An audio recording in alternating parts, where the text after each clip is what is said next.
ناظرین کرام و سامعین اعظام، السلام علیکم ورحمۃ اللہ وبرکاتہ۔ آج کی رات معراج کی رات ہے۔ کل رجب کی 27ویں تاریخ ہے۔ کل روزہ رکھنے کے حوالے سے کہ 27 رجب کو روزہ رکھنا کیسا ہے، اس حوالے سے بہت سارے سوالات دارالفتہ میں آتے ہیں۔ بعض حضرات 27 تاریخ کے روزہ رکھنے کو سختی سے منع کرتے ہیں، رجب میں روزہ رکھنے سے سختی سے منع کرتے ہیں، تو ایسی صورت میں عام لوگ کیا کریں؟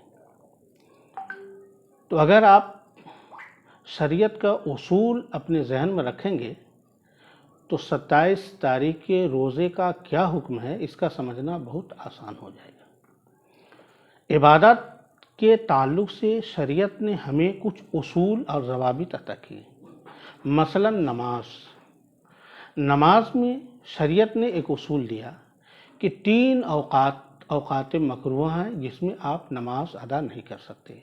مثلا طلوع آفتاب کے وقت، سورج کے ڈھلنے کے وقت، سورج ڈوبنے کے وقت، یہ 3 اوقات میں شریعت نے نماز سے منع کیا ہے۔ ان 3 اوقات کے علاوہ جب چاہیں جس وقت چاہیں آپ نماز ادا کر سکتے ہیں۔ اسی طریقے سے روزہ کے حوالے سے بھی شریعت نے ہمیں ایک اصول دیا ہے کہ سال میں آپ 5 دن روزہ نہیں رکھ سکتے۔ شریعت نے سال میں 5 دن روزہ رکھنے سے منع فرمایا۔ ایک عید الفطر ہے اور 4 عید الاضحیٰ ایام تشریق ہیں۔ ان 5 دنوں کے علاوہ روزہ رکھنا جائز ہے۔ شریعت کی طرف سے اس میں کوئی بھی منع وارد نہیں ہے، بلکہ حدیث میں تو عام دنوں میں روزہ رکھنے کی بڑی فضیلت آئی ہے۔ اللہ کے نبی صلی اللہ علیہ وسلم نے ارشاد فرمایا، بخاری شریف کی حدیث ہے، راوی حضرت ابو سعید خدری ہیں۔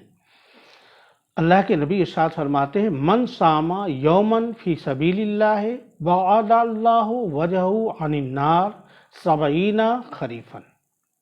جو شخص کسی ایک دن اللہ کی رضا کے لیے روزہ رکھے گا تو اللہ تعالیٰ اس کے چہرے کو 70 سال کے لیے جہنم کی آگ سے دور فرما دے گا۔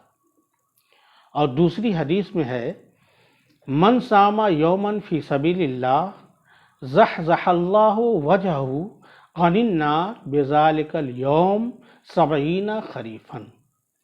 جو شخص اللہ کی رضا کی خاطر ایک دن روزہ رکھے گا تو اللہ تعالیٰ اس ایک دن روزہ رکھنے کی وجہ سے 70 سال اس کے چہرے کو جہنم کی آگ سے دور فرما دے گا۔ زحزح عن النار، قرآن مقدس کہتا ہے، قرآن مقدس میں اللہ تعالیٰ کا ارشاد ہے، فمن زحزح عن النار وادخل الجنہ فقد فاز۔ جس شخص کو جہنم کی آگ سے بچا لیا گیا اور جنت میں داخل کر دیا گیا، فقط فاز، تو وہ یقیناً کامیاب ہو گیا۔ تو اس حدیث سے معلوم یہ ہوا کہ 5 دنوں کے علاوہ روزہ رکھنے میں کوئی منع۔ تاریخ کے روزہ کے سلسلے میں آپ دیکھیں گے کہ جمہور فقہا اور محدثین، امام ابو حنیفہ، امام شافعی، امام مالک اور بہت سارے علماء کبار نے 27 تاریخ کے روزہ رکھنے کو مستحب قرار دیا، اور بہت ساری حدیثیں بھی اس کی فضیلت میں وارد ہیں۔ اگرچہ انفرادی طور پر حدیث تو ضعیف ہے، لیکن مجموعی طور پر آپ اگر دیکھیں تو یہ احادیث جو ہیں یہ حسن لغیرہ کے درجے تک پہنچ جاتی ہے۔ اور دوسرا اصول یہ ہے، محدثی اصول حدیث کا ایک اصول یہ ہے کہ فضائل کے باب میں تو ضعیف احادیث بھی مقبول ہیں، علماء اسے قبول کرتے ہیں۔ تو ضعیف حدیث ہی صحیح، اس سے اگر کوئی روزہ رکھتا ہے تو اس سے کوئی منع یا شریعت میں اس سے کوئی منع شریعت میں وارد نہیں ہے، اس کی وجہ سے کوئی حرج نہیں ہے۔ البتہ جو لوگ रजब में रोज़ा रखने से मना करते हैं वो हज़रत उमर फारूक रज़ी अल्लाह ताला अन्हो की रिवायत यानी उनके कौल से इस्तिदलाल करते हैं जो मुसन्नफ़ इब्ने अबी शैबा में है। मुसन्नफ़ इब्ने अबी शैबा में है कि हज़रत उमर रज़ी अल्लाह ताला अन्हो अगर किसी को रजब में रोज़ा रखा हुआ हज़रत उमर रज़ी अल्लाह ताला अन्हो रजब में अगर किसी को देखते कि वो रोज़ा रखा है तो आप सख्ती से उसे मना करते और उसे खाने पर मजबूर कर देते कि खाओ और रोज़ा न रखो। इस हदीस को लेकर हमारे बाज़ उलमा सख्ती के साथ मना करते हैं, लेकिन अगर आप इस हदीस को सही से पढ़ें और गौर करें तो रोज़ा रखने से जो हज़रत उमर ने मना फरमाया है उसकी वजह भी खुद उसी हदीस में मौजूद है।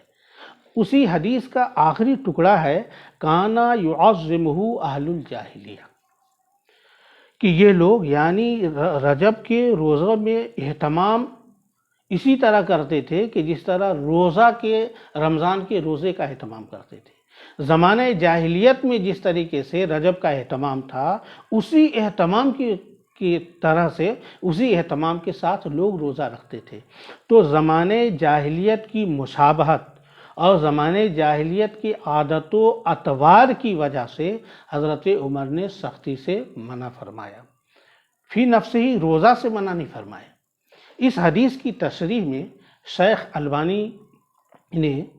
अलबानी साहब ने बहुत ही प्यारी बात कही है कि हज़रत उमर फारूक रज़ी अल्लाह ताला अन्हो ने जो मना फरमाया है उसके बारे में शेख अलबानी साहब लिखते हैं कि फ़ी नफ्स ही हज़रत उमर का रोकना रोज़ा की वजह से नहीं था, नफ्से सौम नफ्से रोज़ा की वजह से रोकना नहीं था, बल्कि किसी दूसरे सबब की वजह से रोकना था। और दूसरी वजह क्या थी कि लोग रजब के रोज़ा में इसी तरह एहतमाम करते थे जिस तरह लोग रमज़ान के रोज़ा का एहतमाम करते थे। तो इस एहतमाम की वजह से हज़रत उमर ने मना फरमाया। तो ये नहीं अनिल गैर यानी नहीं अनिल गैर है, ये आईने रोज़ा से मना करना नहीं हुआ। और क्यों कर आईने रोज़ा से मना किया जा सकता है?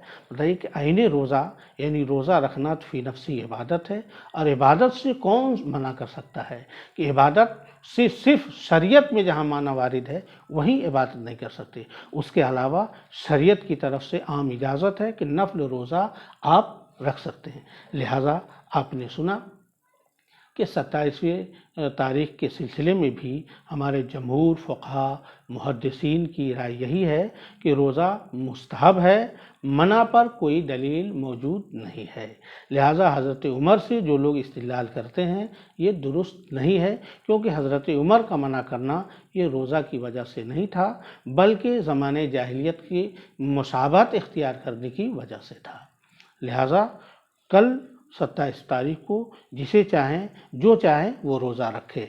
अलबत्ता 27 के रोज़ा को वाजिब समझना या सुन्नत दायमी समझना ये यकीनन ये बिदअत है। यानी इस तरह आप रोज़ा का एहतमाम करें, इस तरह आप वाजिब समझकर रोज़ा रखें कि अगर रोज़ा नहीं रखते हैं तो गुनहगार होंगे और सुन्नत का तर्क करने वाला कहलाएगा। तो ऐसा समझना यकीनन ये बिदअत है, ऐसा नहीं समझना चाहिए। नफल रोज़ा समझकर कि बड़ी फजीलत आई है शब मेराज में, तो कितनी बड़ी दौलत अल्लाह ताला ने हमें नमाज के तोहफे मिली, नबी करीम सल्लल्लाहु अलैहि वसल्लम को मेराज जैसा मोजज़ा अता फरमाया। तो इस शुक्राने में अल्लाह की रज़ा के लिए कोई रोज़ा रखता है तो उसमें कोई हरज नहीं है, बल्कि बाइसे अजर व सवाब है। अस्सलामु अलैकुम व रहमतुल्लाहि व बरकातुहू।